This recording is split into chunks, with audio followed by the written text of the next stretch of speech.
Friends who have a certain understanding of aviation technology are no strangers to variable sweep wing aircraft, which can adjust the wing sweep angle according to flight speed to maintain the best lift state. However, there was another development line in the history of aviation that could change the lift characteristics of the aircraft, and that is the variable geometry aircraft. The Soviet RKI is such an aircraft. The development of the RKI began in the early 1930s, when the Soviet Union engaged in aviation cooperation with foreign countries, benefiting greatly from the exchange of variable geometry aircraft. Some senior Soviet officials attached great importance to this type of aircraft, including Stalin himself, who even made specific engine model requirements for the aircraft.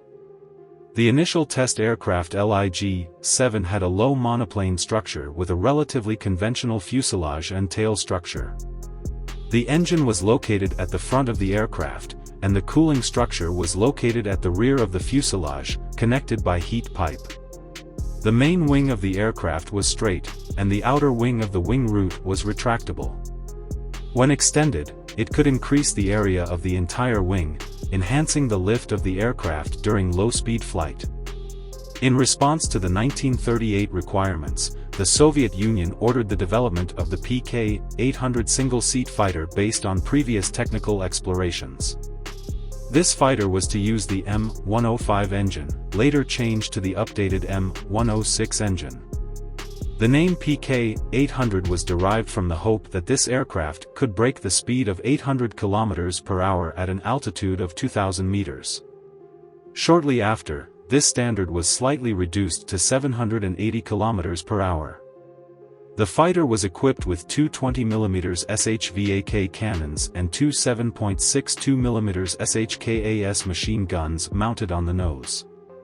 This fighter was later known as the RKI, which is an abbreviation for Razvizno Krilo, Istrebitel, meaning variable wing fighter. The RKI fighter had two sets of series-connected narrow wings and a fuselage made of lightweight semi-hard shell structure.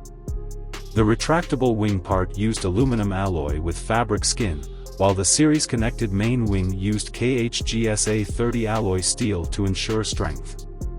The retractable wing part retracted inward to the inside of the fuselage on both sides, and when unfolded, the front wing covered the entire wing, while the rear wing only covered the front edge area with flaps and ailerons. Each retractable wing had 15 sections, each with an aluminum leading edge and ribs, with a total weight of 330 kilograms. Regarding the movement of the retractable wing, some articles suggest using a hydraulic system for control, while others indicate the use of a motor-driven cable control. Given the design with 15 retractable sections, the latter method seems more realistic. The development of the RKI variable wing aircraft continued until 1940, but it never took off because the M-106 V12 engine required by Stalin was not ready. The outbreak of the Great Patriotic War then brought everything to a halt.